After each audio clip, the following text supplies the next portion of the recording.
Hey everyone, it's me again. I'm back with another video. I'm sure marami sa inyo ang nag-aabang for our next project since I know na marami sa inyo ang nagbabalak talaga na magpa-renovate ng inyong bahay dyan sa Woodlands. What I'm showing you are the projects na almost completed na and ready for turnover na sa ating mga client owners. Here we have another Jasmine single attached 58.5 square meters lot area ang natapos na naman natin. This house is a different touch naman. Modern in classic design ang napili ng ating client owner. So in here, as you can see, the gate looks like a PVC planks pero ang ginamit lang po namin dito ay tubular and cement board na nilagyan namin ng haspe para magmukhang wood design. Di ba ang ganda? Magaling yung pintor namin na gumawa nito kaya pulido ang gawa. As you can see here, we kept the garage open. Eventually, kung gusto ni client na palagyan ng bubong, pwede rin naman. We also extended the back area and installed a sliding door to have an easy access going to the kitchen from the garage, especially kung galing kang grocery and marami kang napamili. Sa main door naman, the client prefers to change it from ordinary flash door to a solid mahogany wooden door na mas aesthetic, matibay at syempre mas maganda compare sa dating pintuan na naka-install dito. Sa loob ng bahay, naka-install na rin ang wood design tiles na 60 by 60 ang size para sa overall flooring from living room, dining room, and kitchen area. This will make the house look bigger kasi isang color scheme lang ng tiles ang ginamit natin. Hindi ba ang lawak niyang tignan kapag na-demolish na yung mga existing walls sa likod?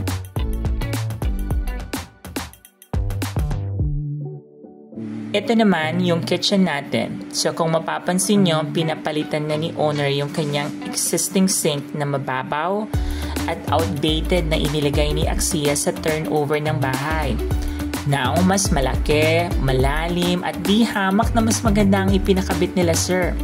We used one pattern na gray marble tiles na 60 by 60 para sa backsplash at sa mismong kitchen counter. This will look simple and elegant.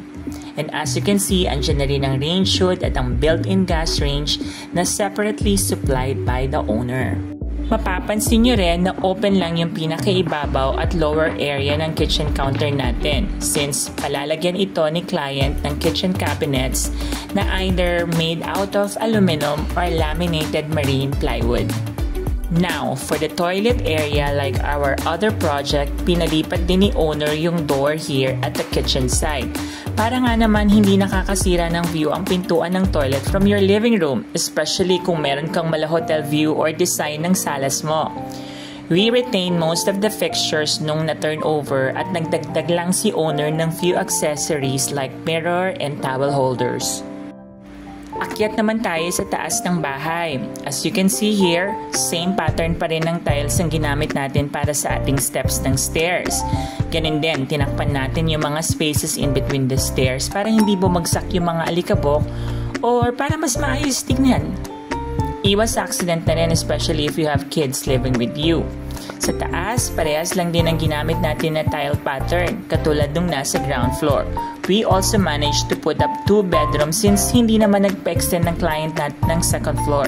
We just divided the 2 rooms into 2 equal sizes. The client prefers to use accordion door para sa mga bedrooms nila to maximize the space. Kasi nga naman, kung swing door ang gagamitin natin dito, it will take a lot of space pag binuksan natin ang door.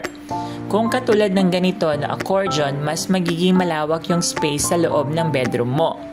This room naman will be the room para sa mga kids nila.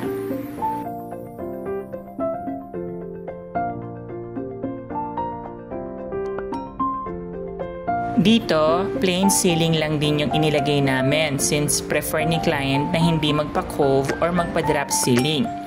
We also installed basic pin lights sa bawat kwarto. Meron din kaming space na nilagay dito para sa magiging cabinet nila. Although you can say that this is not as big as you wanted to, pero definitely pwede naman magkasya ang at least double to queen size bed frame here. Sa baba na tayo ulit. And as you can see, ayan yung ating main door at ang kabuuan ng ating living area. Hindi ba malawak? Akala nyo maliit lang, no? Kapag hindi pa siya nire-renovate, pero once na mapinturahan na yung overall area, mapapansin mo na lumawak siya at lumaki. So by the way, ito palang counter na ipinilagay ni owner is nagpalagay siya ng sink sa gitna para gawin nilang food preparation table para habang nagluluto sila on the other side, dito naman sila naghuhugas ng mga vegetables and fruits. Mahilig kasing magluto yung family nila kaya nagdesisyon sila na magpalagay pa ng additional sink. And para na rin sa mga other activities nila para sa kitchen. So there you have it. Once again, another complete project ang natapos na naman natin. It's a worthwhile project na masasabi natin talagang proud tayo sa nagawa natin. Salamat sa ating masisipag at mababait na mga kasamaan sa trabaho, yung ating mga workers, skilled laborers, and ang ating overall in charge ng ating construction na si Foreman, at sa lahat-lahat ng member ng team namin. Maraming salamat sa inyo and hopefully maka-inspire pa kami sa mga homeowners na nakatira din dito sa Woodland and magkaroon sila ng idea na kung ano yung pwede nilang gawin dito sa mga bahay nila pagdating ng panahon na sila naman yung magpapagawa. Again, guys, thank you for watching and hope to see you again for another completed and successful project. Sayonara! God bless everyone!